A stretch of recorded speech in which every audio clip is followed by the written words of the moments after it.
में बात करते हैं डेढ़ फुटिया की उत्पत्ति कैसे होती है। हमने पहले भी वीडियो दिया है कि बांस के अंदर उत्पत्ति होती है, लेकिन बांस कितना पुराना होना चाहिए ये आप सभी को समझना है। और आज से मैंने जो रीड आउट किया है जी, रीड आउट किया है कम से कम 86 ईयर पहले।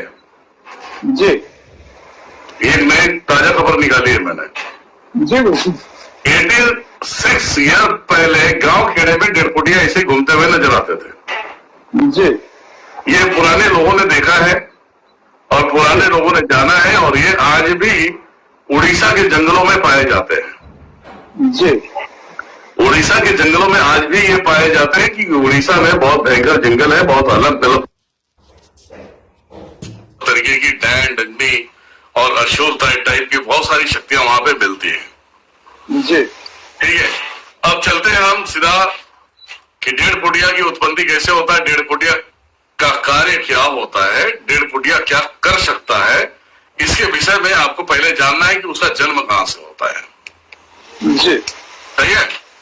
जी गुरुजी। देखो, सबसे पहली बात कि आप सभी को मालूम होना चाहिए कि यूपी और बिहार और अनेक राज्यों में उसे बांस बोलते हैं। जी, उसे बांस बोलते हैं, और भी कहीं क्या बोलते हैं वो आप सभी को तय करना है। और जैसे महाराष्ट्र जिसे धरती पे उसे बाम्बू बोलते हैं। जी गुरुजी। बाम्बू का जो उपजाऊ जमीन होता है वो कहीं कहीं पर्टिकुलर मिलता है। ऐसा नहीं कि वो हर जगह पे होता है, नहीं, उसका कहीं भी मिलेगा, थोड़ा मिलेगा तो उस बाम्बू में नहीं मिलेगा, ज्यादा 50-100 बाम्बू होंगे उसमें नहीं मिलेगा। जी, और ये जो बांस और बाम्बू जो होते हैं इनका एक तरीके का जंगल होता है। जी गुरुजी। इनका एक तरीके से देखने जाओ तो जंगल होता है, और वो जंगल में दिन में इंसान नहीं जाता, रात की बात ही छोड़ दो। जी, डेढ़ फुटिया बाम्बू से ही जन्म लेता है, बाम्बू की जड़ों से जन्म लेता है, और बाम्बू के नीचे वो 1.5 फुट में बना हुआ नाक, कान, आंख सब रहेगा, हाथ भी रहेगा, पैर भी रहेगा। ये आकार बनता है उस बाम्बू और बांस के अंदर, जी, जो जड़ में होता है। अब वो आकार बनता है, जिस प्रकार से बच्चा धीरे धीरे जन्म लेता है उसी तरीके से डेढ़ फुटिया जन्म लेता है। तो डेढ़ फुटिया जब जन्म लेता है तो डेढ़ फुटिया के साथ में उसकी जोड़ी भी आती है। अब ये जंगल जो होते हैं बाम्बू के, ये जरूरी नहीं है कि एक ही जगह पे होंगे, वो पता नहीं किस एरिया में होंगे, वो एक अपना विचार, ये अपना विचार है। ये तगड़े कैसे होते हैं, इनके अंदर प्राण कैसे स्थापित होता है, ये आपको जानना बहुत जरूरी है।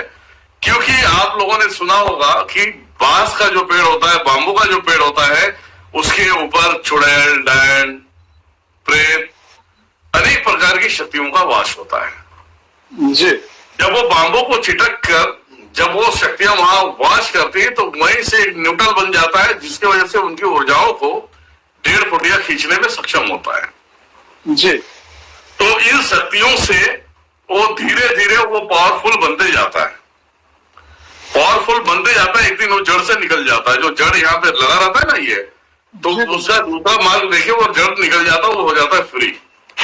जी, अब डेढ़ फुटिया को पावर में आना है तो कैसे करेगा, ये आप सभी को मैं बता देता हूं, उसे आप ध्यान से सुने। डेढ़ फुटिया को पावर में आना है, जो वो अपना कार्य करता है वो हत्या करता है 7, वो भी इंसानों का, इंसानों का हत्या करता है। और वो हत्या करने का तरीका कैसे होता है ये भी मैं आप सभी को बता देता हूं। मैं आपने कभी भी सोचा होगा कि झाड़ अपने आप क्यों हिल रहा है? जी, झाड़ क्यों अपने आप हिलता है? अगर वो उसने देख लिया कि ये व्यक्ति मेरे एरिया में आया था और डेढ़ फुटिया की परछाई जानी चाहिए, परछाई मतलब उसकी नजर जानी चाहिए, जी गुरुजी। तो अचानक आप देखोगे तो छत के ऊपर पैरों की आवाज आएगी, धम धम करके पैरों की आवाज आएगी। जी, जिसको मारने वाला होता है वो, जी, जिसकी जान लेने वाला होता है। कभी दरवाजे में टक टक करके आवाज आएगी, क्योंकि वो रात में निकलता है, रात में 2 बजे के आसपास निकलता है, और 2 बजे ये सब कहानियां स्टार्ट होती है। जी, तो कभी कभी आपके घरों में खूनों की छींट आ जाती है, जी, खून की छींट आ जाती है, जी, और ये बड़े प्यार से मारता है। और जब तक साथ नहीं मार देगा जब तक वो बलवान नहीं होगा। ठीक है। 7 लोगों को मारने के बाद वो हो जाता है नॉर्मल, क्योंकि वो पूर्ण हो जाता है। अब उसे पूर्ण के लिए क्या चाहिए? शिव है तो शक्ति चाहिए। जी गुरु जी। शिव है तो शक्ति चाहिए। वो अकेला कुछ भी नहीं उखाड़ सकता, ये ध्यान में रखना। जी। तो वो होने के बाद वो अपने उसके लिए तलाश में निकल जाता है जो उसे चाहिए, जी। और उसे पता होता है कि वो है कहां। जी। तो वो उसके तलाश में निकलेगा, उसको हासिल करेगा। हासिल करने के बाद अब वो जो है, जो शक्ति है, जो फीमेल वर्जन रहेगा, वो 9 हत्या करेगी। जी गुरु जी।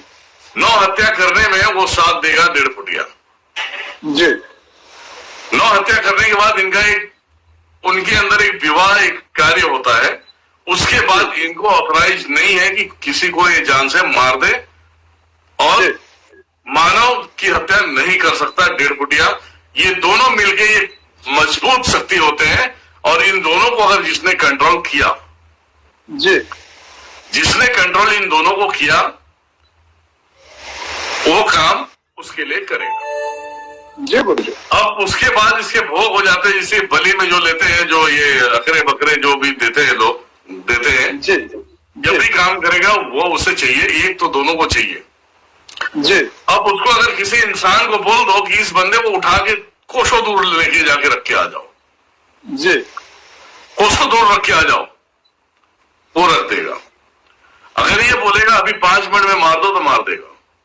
जी। 1.5 फुटिया की पावर इस तरीके से बढ़ती है, और इस तरीके से अपना काम करता है। और कुछ लोग हैं जो मैं जहां तक जानता हूं कि ये गलत काम करते हैं, किसी का पैसे हड़प लेना, किसी की पैसे चोरी कर लेना, किसी का अनाज चोरी कर लेना, और जान से मारना, ये सब सारी चीजें 1.5 फुटिया से कराते हैं। और 1.5 फुटिया जब तक जिंदा है, मतलब 1.5 फुटिया कैसे जिंदा रहेगा ये भी आपको सोचना पड़ेगा। अगर उसका जो स्थान है उसी स्थान में दे दिए तो ठीक है, क्योंकि उसे चाहिए ठंडा। जी। अगर वहां से 1.5 फुटिया अगर तुम्हें मिल गया, तो अगर इंसान ने देख लिया तो इसे खड़ा हो जाएगा चुपचाप, उसमें जान नहीं रहेगा। जी। अगर तुम उसे ले जाके अगर किसी कमरे में रखते हो, उसे गर्मी लगेगा तो अपने आप मर जाएगा। जी गुरु जी। उसे कोई मंत्र से मारने की जरूरत नहीं है, धूप में उसे बांध दो, वो अपने आप मर जाएगा, उसके अंदर दोबारा प्राण नहीं आएगा। ये सबसे बड़ा दंड उसके लिए है। जी। क्योंकि ये हर एक शक्तियों का उत्पत्ति, हर एक शक्तियों का प्रकोप, हर एक शक्तियों को मरना इजी बनाया है। जब इतनी सारी शक्तियां दिया भी है, तो ये जब भी काम करते हैं रात की अवस्था में करते हैं। अगर इनको कितने लोगों ने 1.5 फुटिया को रखा भी है, तो ये बांबू का पेड़ लगाया, उसके अंदर ठंडक वातावरण किया है। या तो आप घर में एसी लगा दो, एसी में रखो उसे, पूरा एसी चाहिए उसे। जी। और जब तक जोड़ी में 1.5 फुटिया नहीं मिले, दुनिया का कोई काम नहीं कर सकते हो। अगर आपको किसी का घर चोरी करना है, जी। किसी का घर पसंद आ गया है, बोलना है इस बंगले को उठाओ और मेरे जमीन में रखो, जी। तो बंगले भी उखाड़ के लेके आके वहां रखेगा वो। ये उसके अंदर की पावर है। और काफी लोग उससे गलत काम कराते हैं, गलत चीजें कराते हैं। 1.5 फुटिया को पालने वाला व्यक्ति ये समझ लेना, जब मरेगा तो वो मुक्ति नहीं मिलेगा उससे। जी। 1.5 फुटिया लास्ट में उसे भी खा जाएगा, जी। और लास्ट में उसे खा जाएगा तो ये समझ लो कि भैया अब 1.5 फुटिया चाहिए तो बता देना मुझे। हाँ, 1.5 फुटिया अगर कोई किसी के पास है, जोड़ी में है, तो उसे जागृत मैं करके दे दूंगा। उसके लिए मैं करोड़ों रुपए ले लूंगा, ये गारंटी जागृत करके दे दूंगा मैं। जी गुरु। मेरे पास 1.5 फुटिया की काफी शक्तियां हैं। शक्तियां इसे दृष्टि के माध्यम से देख सकते हो, पर उसे चलाना है तो उसे शरीर देना पड़ेगा। जी गुरु। आप समझिए, चलाना है तो शरीर देना पड़ेगा। आपको मालूम है कि हम बड़े से बड़े आत्माओं को, मरे हुए मोक्ष प्राप्ति करने वाले को भी मैं खींच लेता हूँ। ये ध्यान में रखो। तो 1.5 फुटिया को जागृत करना मेरे लिए बाएं हाथ का खेल है। मैं जागृत कर दूंगा, उसे देखोगे अपने जगह से भी चलना फिरना चालू करेगा। उसके बाद जो करना है करा लेना, लेकिन करोड़ों से ज्यादा डिमांड रहेगा, क्योंकि ये सबसे ज्यादा पैसे की चोरी करवाते हैं लोग। हाँ। जी गुरु जी। मेरे पास 52 1.5 फुटिया है। जी। 52। जी। लेकिन वो 52 लेके रख के करूंगा क्या भैया? उसकी शरीर चाहिए, जो आकार बांबू से बनता है वो आकार चाहिए तो जागृत होगा। जी वो आकार नहीं है तो हमारे पास सिद्धियां रख के क्या करूंगा, कुछ नहीं होने वाला है। हमारे पास प्राण है, जी सिर्फ शरीर चाहिए उसे जागृत करने के लिए। जी गुरु जी। मैंने भी ढूंढा था, मैंने काफी ढूंढा था, मिला ही नहीं। और जो सारे लोग ये करते हैं कि हड्डी हड्डी वाली चीजें करते हैं, उसमें डेढ़ फुटिया नहीं होता। और जो लोग गुमराह करते हैं उस चक्कर में पड़ना भी नहीं चाहिए। जी गुरु जी। और गुरु जी, समझ एक में बात आ गया डेढ़ फुटिया कैसे उत्पन्न हुआ भैया? समझ में आया तो कमेंट लिखो। हाँ ऐसा ज्ञान